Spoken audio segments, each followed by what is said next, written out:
Good afternoon and welcome to the Planning and Development Committee public meeting of Tuesday, June 2nd, 2026. We will begin with our land acknowledgement statement. We would like to acknowledge the land on which we meet today. For thousands of years, it has been the traditional land of the Algonquin Nation. Today, this meeting place is still the home to many Indigenous people, and we are grateful to have the opportunity to live and work on this land. Thank you. Thank you and welcome everyone to our public meeting this evening on Tuesday, June the 2nd. So we do have a one item as far as the zoning bylaw amendment update and statutory public meetings. So first of all, we'll start by saying, first of all, I'd like to introduce the members that are here. Councillor Jeff Earl, Councillor Natalie Laverne, Councillor Cameron Wales, and member Art Coolwine, as well as all of our staff. So we'll start with that the Planning and Development Committee is conducting a statutory public meeting under the Planning Act with respect to proposed amendments to zoning bylaw 050/2014. First, ask the planner to advise on the method by which the notice of the meeting was given and confirmation as to the date that the notice was given. Thank you, Mr. Chair, and through you, just before I do start, there also was a notice for a public meeting this evening that has been canceled. It was under file D14. All right. 100 for the Brockville employment lands. That has been canceled and will be rescheduled to a later date. Okay. In relation to this public meeting, notice was provided in the Recording Times on the 30th of April 2026. We also posted notice of the meeting on the city website and provided all background studies, technical briefs, a red line version, and as well as the draft zoning bylaw amendment. We also held two open houses, which was on September 8th of 2025, which some of you did attend, and also then most recently on April 27th, 2026. Was held at the public library. And then on April 28th, 2026, we also held two stakeholder meetings where we invited all the chamber members, DBIA members, and development community to attend. And we had around 25 to 30 attendees between those two combined meetings. Okay, thank you. Any persons who wish to receive a copy of the minutes of the public meeting, a copy of the report on the proposed zoning bylaw amendment, or wish to be notified of the decision respecting the proposed zoning bylaw amendment, should indicate their full name, address, and postal code, contact number, and email on the request for information sheet at the back of the room prior to leaving the meeting. The procedure for the public meeting will be as follows. The planner will be asked to explain the purpose of the public meeting. I will then inquire if there are any persons present who wish to make oral or written submissions on the proposed amendment. If so, you should announce your name and state whether you support or oppose the amendment. We will first hear from those in support of the amendment, then we'll hear presentations from those opposed to the amendment. We will also provide committee members with the opportunity to speak to key issues or questions they might have as the proposed amendments involve the entire city. That's different. So the consultant will then be given an opportunity to respond to issues arising from comments received. So our consultants are here as well too from NPG Planning Solutions. We have Jesse Auspitz and Dan. I could try it. Want me to? I should. That's okay. Dan, can you just say your last name so I could? Okay, thank you very much. Okay, so I believe that Jesse is going to be leading the the discussion. So why don't we start there? Good evening. So I was already introduced.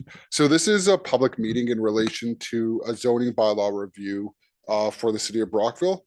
On August 16th, 2024, the province approved an official plan amendment to update the city's official plan to guide growth and development to the year 2046. The Planning Act requires that within 3 years after an official plan comes into effect, the zoning bylaw be updated to ensure that it conforms to the official plan. Sorry. just realized. Okay. Okay, so I'm on the second slide. If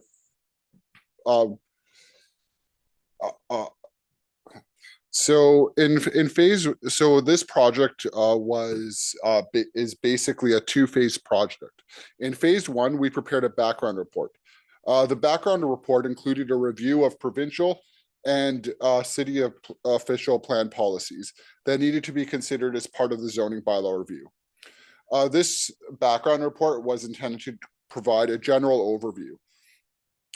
We followed through the preparation of technical briefs. The technical briefs provided a section-by-section review of the zoning bylaw and recommended changes to each of these sections.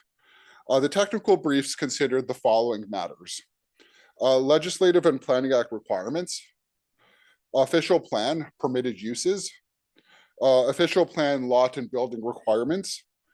We also considered zoning bylaw amendment and minor variance trends, and any other technical types of issues that would arise.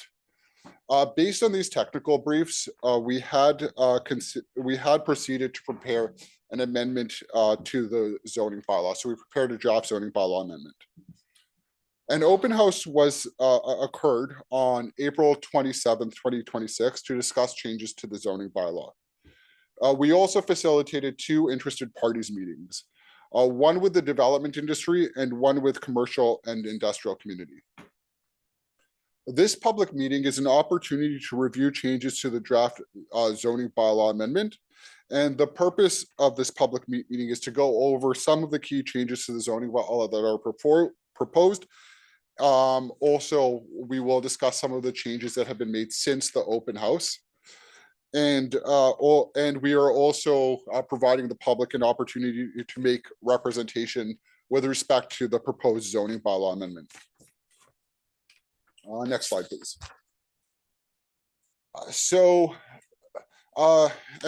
As everyone's aware, the province has been introducing several changes to the Planning Act. And some of the significant ones that very directly impact zoning are Bill 23. Bill 23 permits up to 2 additional residential units within a parcel of urban residential land where a detached house, a semi-detached house, or townhouse is permitted. Presently, the city zoning bylaw allows for 1 second suite or garden suite on a lot. This legislation, Bill 23, is already in effect. So right now, the zoning bylaw is being updated to not implement, but have consistency with the Planning Act changes. Another matter that is that needs to be considered is Bill 17. So the effect of Bill 17 is that for parcels of urban residential land, the minimum setback for residential use has been reduced by 10% without any requirement for a minor variance application. The intent of this legislation is to reduce uncertainty regarding planning approvals and speed up the construction of homes. No change is, we haven't proposed changes to the zoning bylaw to account for this, so we're not increasing setbacks to account for the province's reduction in setback, because that would go against the intent of what the province is trying to achieve. So we have created changes regarding additional dwelling units. The Planning Act calls these additional residential units, but in order to ensure consistent terminology within the zoning bylaw, we're using the term additional dwelling units. As indicated, these are already permitted under the Planning Act, and many of the matters identified are already permitted. So for example, the Planning Act says that if you have an additional dwelling unit, you're allowed a 45% lot coverage. There's no the zoning bylaw can't say that the lot coverage for an addition where is 30%, because that would conflict with what the Planning Act has stated. The Planning Act also does not require a municipality to require more than one parking space for an additional dwelling unit. And as well, the Planning Act permits tandem parking spaces for additional dwelling units. So these are all changes that so the changes to the zoning bylaw in this regard are essentially changes that not implement, but ensure that there is consistency in how the Planning Act, consistency with the Planning Act. Where there is discretion, is you're allowed to have less than one parking space, but we aren't proposing to do that because we understand that Brockville is a community that doesn't have public transit. Next slide, please. Sorry. Or sorry, it doesn't have like great public transit. Sorry, it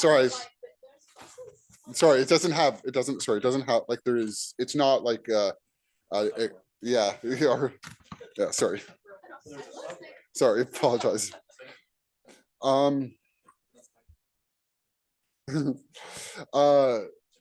So we have updated standards with respect to vehicle parking.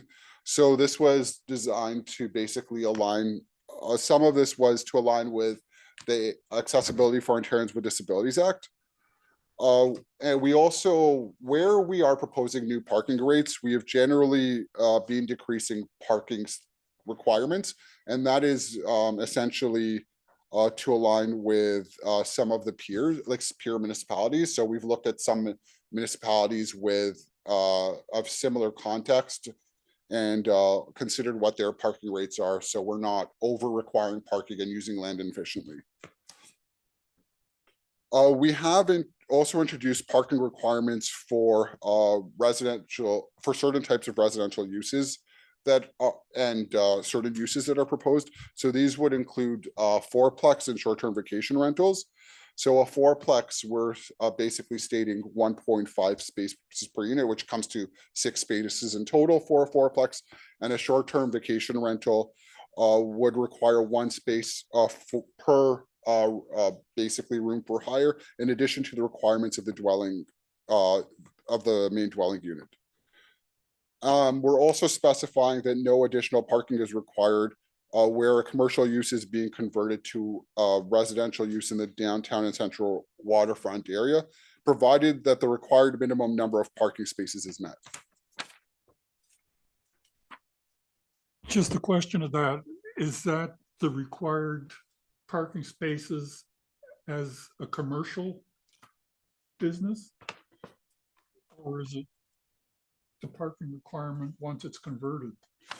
So the idea is that, so the way it's structured is if you're converting from a commercial use to a residential use and you have like a deficiency, you're not going to have to make up that deficiency, but you're also not going to have to make up the deficiency. So that's, and the bylaw has been structured to ensure that you're not going to have to provide parking. Or does that?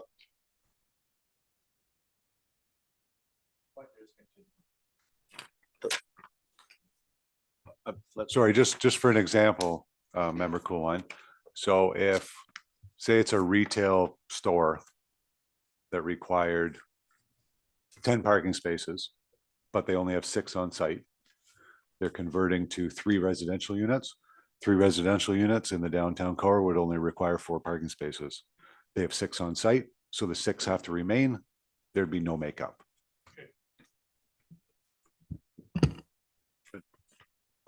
We are proposing to reduce modify bicycle parking space requirements.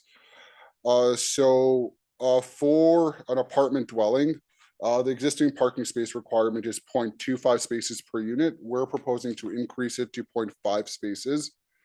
And for a retirement home, we're proposing to decrease it from 0.25 spaces per unit to 0.1 space.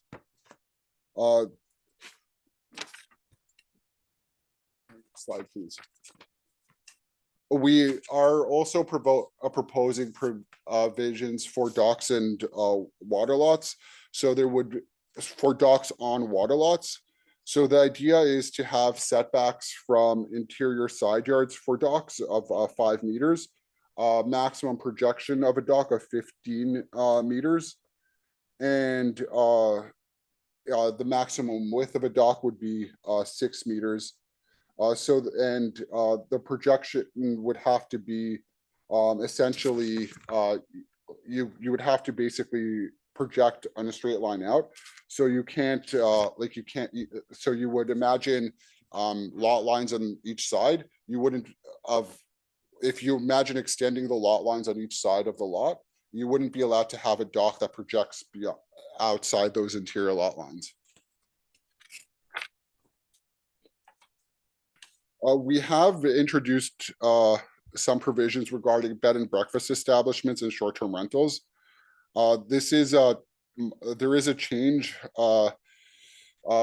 So essentially, probably the biggest change is we're differentiating between a bed and breakfast establishment and a short-term rental. So a bed and breakfast establishment is renting out room by room. A short-term vacation rental is renting out a part of a dwelling or the dwelling in full. In either case, to align with the official plan, there would only be permissions to rent out up to 3 rooms. With the bed and breakfast establishment, it has to be operated by the resident living in the dwelling. With a short-term vacation rental, it could be owner occupied or the whole unit can be rented out. We're also introducing a Crown Land zoning category. This is not going to result in any mapping changes, but it is essentially to recognize, it can be used in the future to recognize existing government buildings. So largely, we don't have a specific list, but for example, imagine a provincially owned government building. You don't, if changes under new ownership, you want to recognize the existing use, but you don't want to allow a change in use unless it goes through a planning process.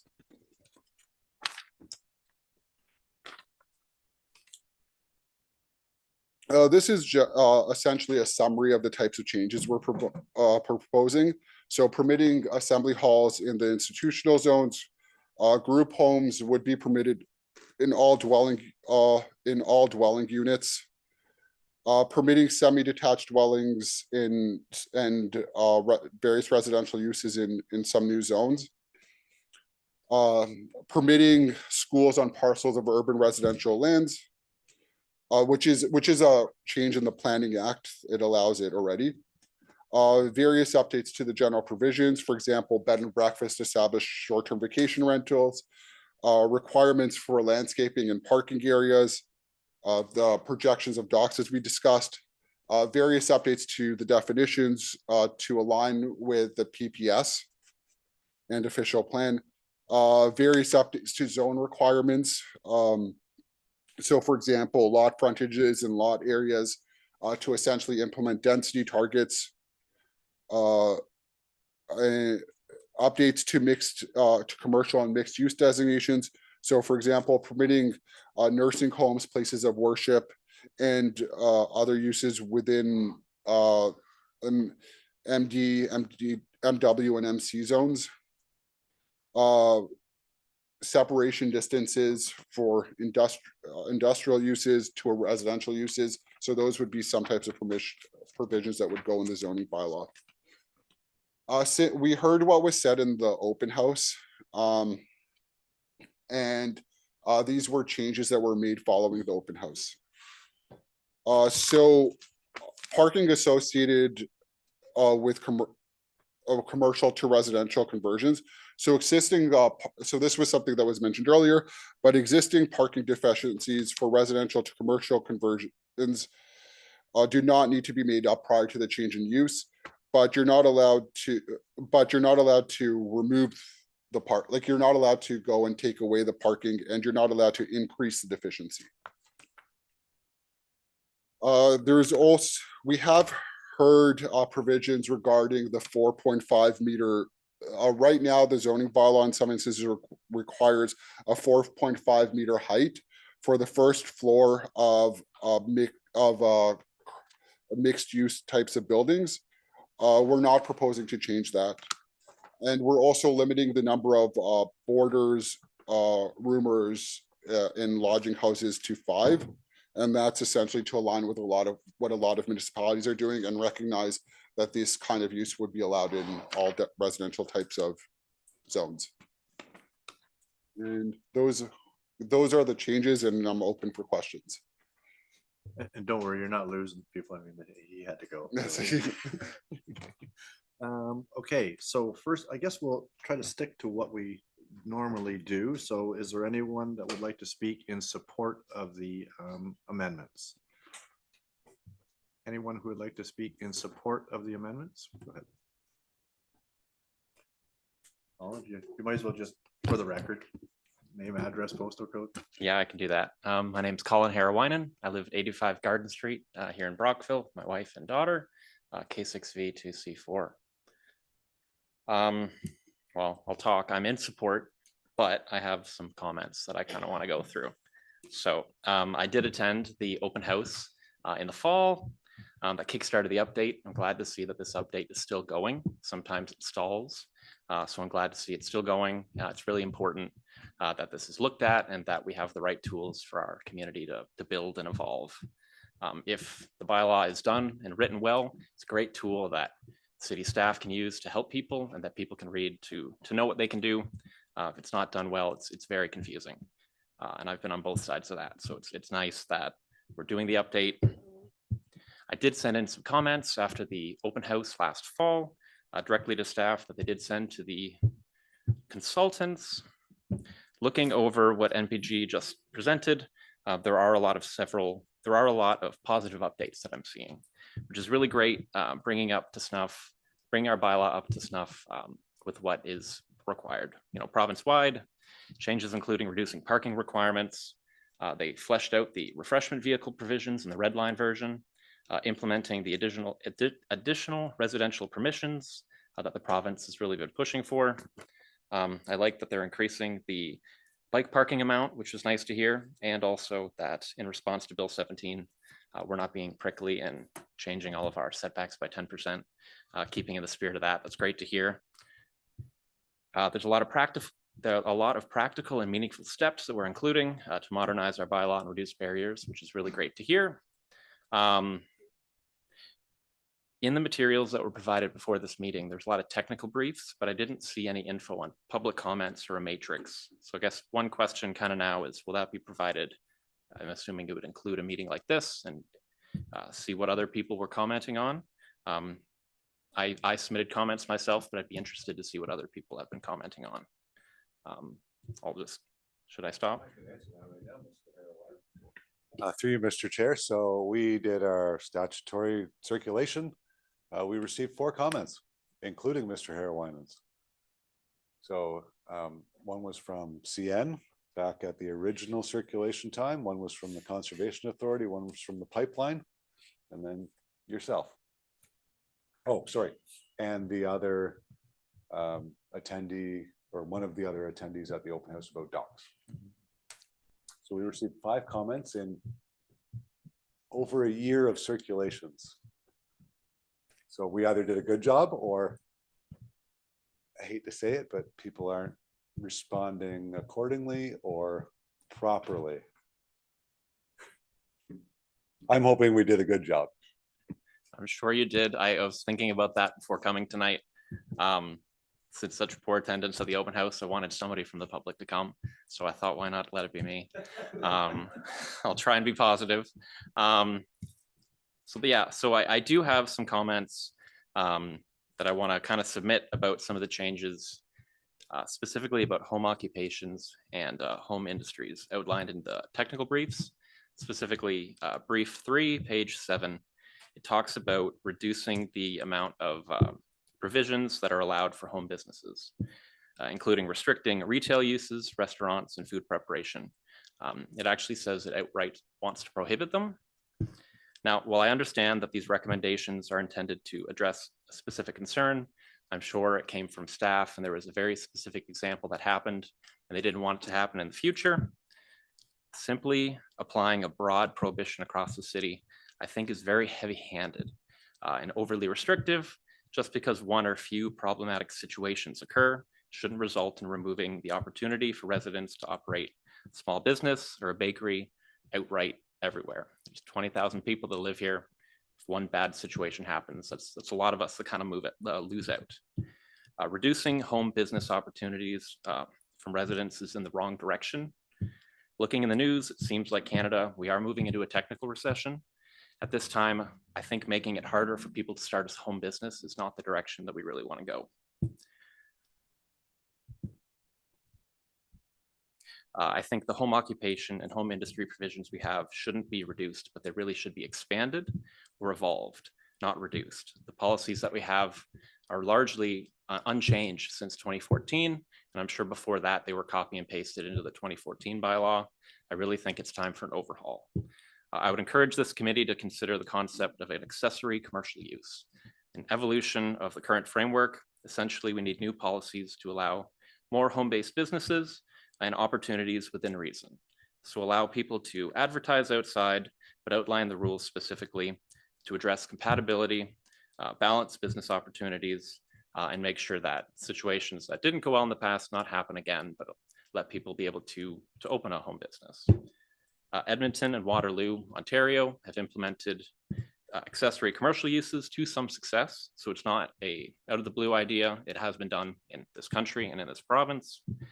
At this stage, I don't think this was evaluated. I looked at the red line, I looked at the technical briefs, and it was quite short, but I do think that this is something that I would love to hear more about.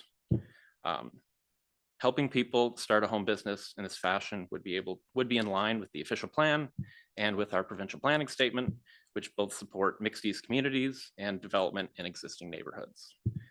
There should be more opportunities for people to start businesses in the updated zoning bylaw, not less. This would help people support their families, participate in the local economy, and if the business is successful, they can go to a larger location on King Street, which would also be a great thing for Brockville. But they do need a place to start and a place to grow. So I'm asking if staff or if the consultants could evaluate this further and get back to us on the inclusion of accessory commercial uses as part of the zoning bylaw update. This is the time that it really is to ask for that. I wish I would have said more at the time of the official plan update, but I'm here now because this would be a great time to include that. More work is needed on these policies to ensure they address both compatibility and economic opportunity. So generally, I am in support, but I think there's some more work that needs to be done. Thank you.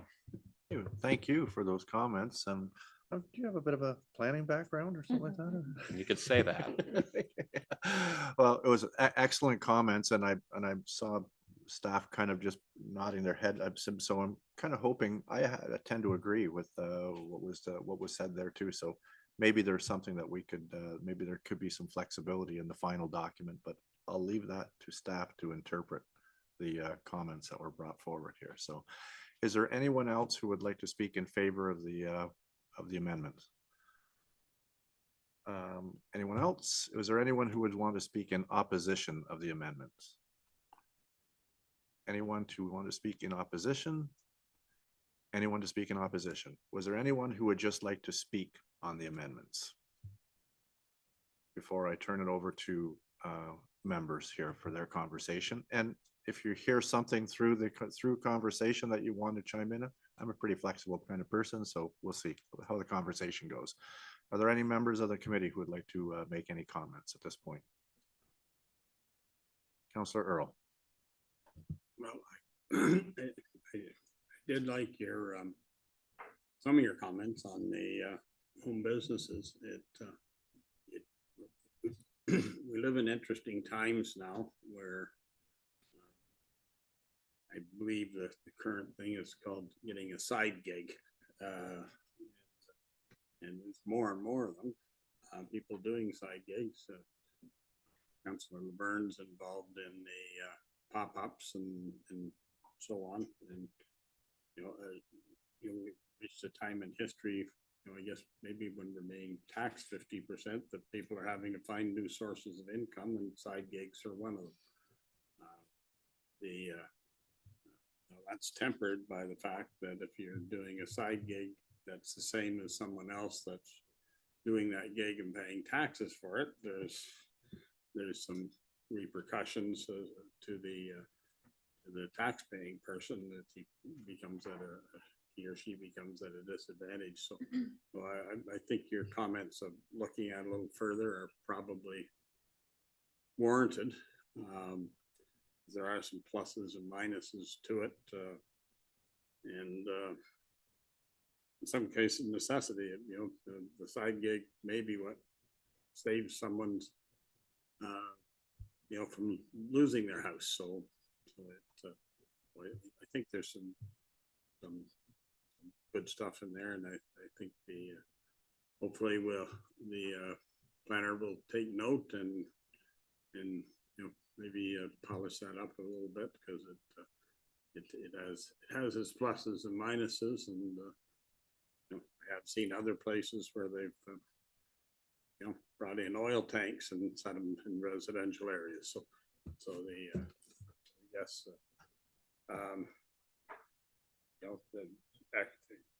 really good comments, and really what would you say, relevant to the times we live in. Thank you, Councillor. Councillor Laverne? Thank you, Mr. You had Chair. no choice. Just to set the record. Yes, I do have a side gig, but I'm a registered business and I pay taxes on the market that I'm providing. So I'm not doing a black market. Don't take it. So you can see my taxes report, but yeah, but great comments on the home businesses. Because you have to start somewhere. Thank you. Any other comments or questions? Member Colwyn? Yes, it's just a question about the additional residential units that are allowed. I see in there that it says, once that's there, you're allowed to increase your lot coverage.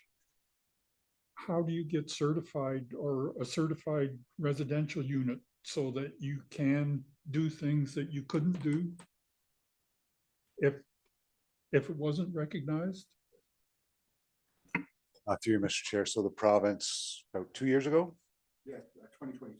2022, sorry, 4 years ago, allowed ADUs as of right on any single semi or townhouse dwelling within the province that was fully municipal serviced. So that allows 3 dwellings in the existing building, or 2 in the existing building with 1 in an accessory building. Lot coverage, they still have to meet zoning regulations though for lot coverage and parking. But our lot coverage is actually higher than the 45%. We allow 60, depending on the zone, 60 or 70. So we're almost double what the requirement is. Okay. Does that answer your question? That does. Okay. Any other comments or questions? Did you want to reply to anything that you've heard so far? I know I kind of see that you want to at least talk about a few things. I would like to speak to the comments regarding home occupations. We can consider retail and food preparation. Typically, municipalities often restrict those uses, and the reason why they do that is because of traffic and potentially odor from those kinds of food preparation uses. We can look at to see what Waterloo and Edmonton are doing.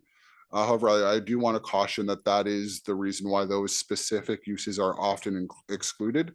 There would still be various types of home occupations that are allowed with the way that the provisions are proposed. It's just those are the ones that we're considering as potentially impactful. Okay.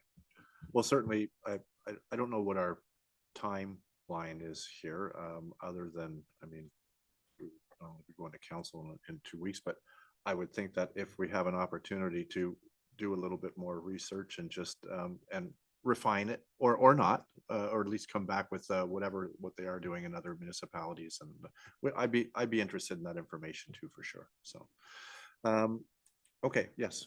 So just through you, Mr. Chair. So the timeline that we've proposed is coming back to this committee Okay, a perfect. month from now, Wonderful. with a recommendation. Okay, And then that bylaw, if you accept it, moving forward to council the following week. okay, sounds great. Thank you. The only comment I have, not necessarily on what we're talking about as far as the amendment is concerned. The only thing that I'm just, I guess I would just ask staff to think about as we go forward, when we start talking about the ability to do 1, 2, and 3 dwellings on a single dwelling. We're now introducing a capacity issue as far as our, especially our sewer.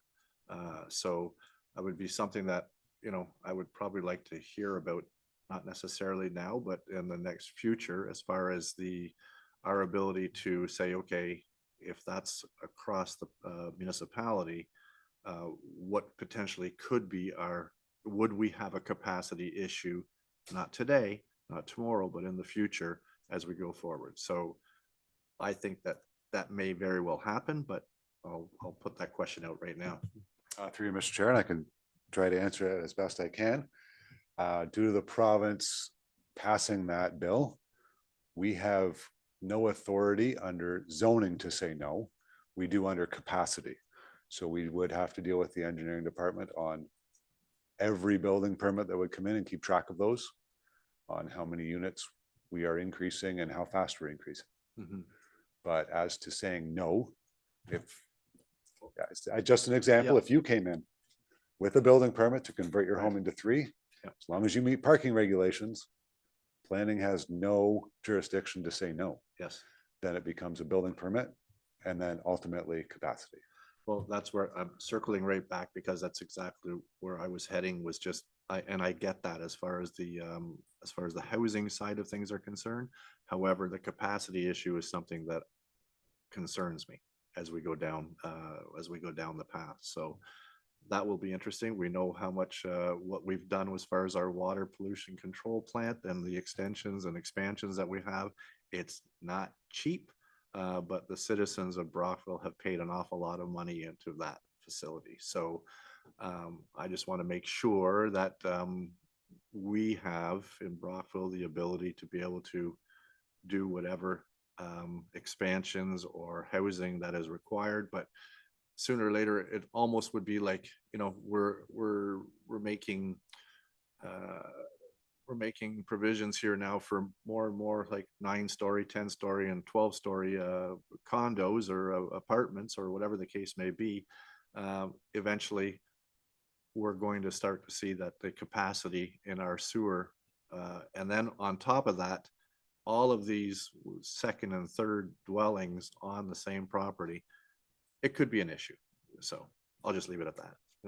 I just spoke with the director and he said there is a count or a tally running, and he will pass that on to me so I can start keeping track of that. Okay, that would be good.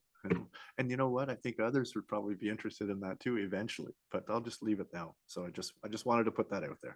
Okay, so I'm hearing and seeing that there is no other comments or questions. I do need a motion because it's in bold red letters. Thank you for that. So Member Coolwine, can you put on, and Councilor Laverne, will you second the zoning bylaw amendment update statutory public meeting, that the report 2026-89 be received? You okay with that? I so move. Okay, so a show of hands on that. All in favor? That is carried. So what do I do first, the adjournment, or do I do the public meeting? I'll do it this way. The public meeting is now concluded. I would remind any persons wishing to receive additional information to provide their full name, address, postal code, contact numbers, and email on the request for information sheet prior to leaving the meeting. Staff will prepare a report for consideration by the Planning and Development Committee at a future meeting, and the committee will then make a recommendation to council. So with that, Councillor Earl, will you move, and Councillor Laverne, will you second that the public meeting of the Planning and Development Committee adjourn until the next meeting? So moved. All in favor? That's carried.